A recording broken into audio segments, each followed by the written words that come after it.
Welcome to the Deep Dive. Glad you could join us as we try to make sense of the information out there. Today, we're diving into something you asked about. The Mercedes E300 Avant-Garde. It's been a benchmark for ages, hasn't it? But here's the thing, and it's a bit of a twist, that E300 name. It means something quite different now in Malaysia with the new W214 generation.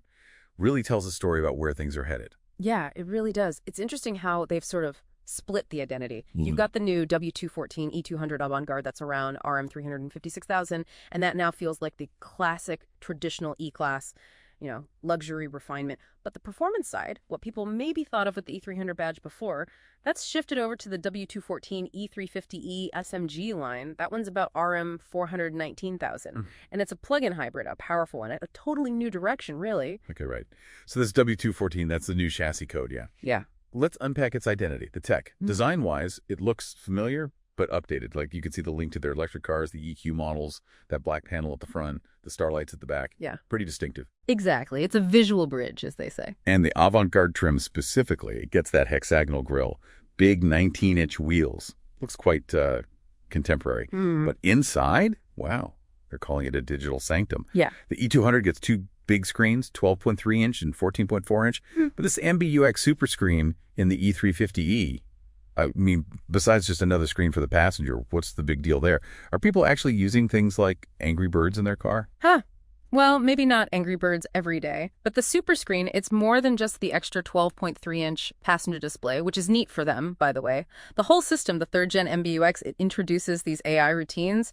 They're pretty clever, actually. It learns your habits. Like, it might automatically turn on your cooled seats if it's hot, or, start your usual commute playlist, automates little things. And yeah, Zoomer games might seem like novelties, but it shows they want the car to be part of your whole digital life, even just for quick checks while parked. Interesting. Okay, so what about under the hood? The powertrain evolution. The old E300, the W213, that was pretty quick, right? Like 258 horsepower, 0-100 in just over 6 seconds. Yeah, that was a punchy engine. The new E200, though, it's different. It's a mild hybrid, focuses really on smoothness, efficiency. It's got 204 horsepower, gets to 100 in about 7.5 seconds. Decent, but different priorities. The real performance now is that E350E plug-in hybrid. That's the one carrying the torch. It packs a proper punch.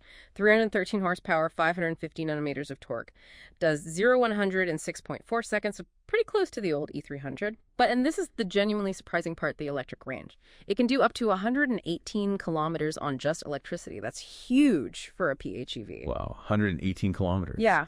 For most people, that's easily their whole daily drive, totally electric. And get this, it supports 55 kilowatt DC fast charging. You can juice it up from 10% to 80% in like 20 minutes. That's really rare and makes the EV mode genuinely practical day to day. Okay, that does change the game for a plug-in. So on the road, they're saying the W214 is all about comfort, this agility control suspension. How does it actually feel? Is it just soft or? It's more sophisticated than just soft. Agility control means it has adaptive dampers. They're constantly adjusting. So it basically just irons out the road. Bumps, imperfections, they just get absorbed really well. It feels incredibly smooth, serene, like you're gliding. That's the core E-Class luxury feel they've doubled down on. Right, gliding. Got it. Okay, that paints a clear picture of the new ones. But let's pivot a bit. What about the used market? People might still be thinking E300 and looking at older models. Yeah, good point. And there's definitely value there, but also some serious risks. The sweet spot, value-wise, probably the 2019 to 2021 W213 E300 facelift. That's the one with the 258 horsepower M264 engine. You can find those now for maybe RM 210,000 to RM 280,000, which is like almost half price from new just a few years ago. Shows how fast tech moves, right? That's significant depreciation. It is. Great value if you want that mechanical quality and aren't fussed about the absolute latest screens. However, and this is critical, steer clear of the older W212 E300 Blue Tech hybrids. You might see them listed super cheap, like RM 35,000 even, but they are potential financial time bombs. The battery replacement can cost anywhere from RM 80,000 to RM 120,000. Seriously. Okay, that's more than the car's worth. Exactly. It's just not worth the risk. And even for the newer used ones, remember, maintenance isn't cheap. Service A might be RM 1,500 to 3,000. Service B could be RM 5,000 up to RM 8,000. So rule number one for any used E-Class, get a thorough pre-purchase inspection. Absolutely crucial. Okay, that's some vital context for used buyers. So let's try and wrap this up. After this deep dive, what does it all mean for you, the listener? Seems like if you're really into tech, want that cutting-edge feel, maybe the electric range appeals, The W214 E350e AMG line is probably the one.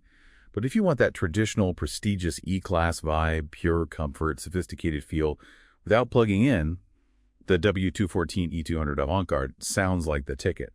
And if you're looking for value on the used market, that 2019-2021 W213 E300 facelift is tempting, but you need to go in with your eyes open about running costs and potential issues. Absolutely. It feels like Mercedes decided that E-Class shouldn't try to be a sports sedan and a luxury cruiser anymore. They've focused. They're doubling down on comfort, on luxury, on that effortless experience. Especially with the E350e and its really usable EV range, it kind of makes you wonder, doesn't it? What does luxury even mean in a car today? Is it the tech, raw power? Or is it just the seamless, quiet, comfortable mobility? Something to think about. What really stands out to you after hearing about this E-Class journey?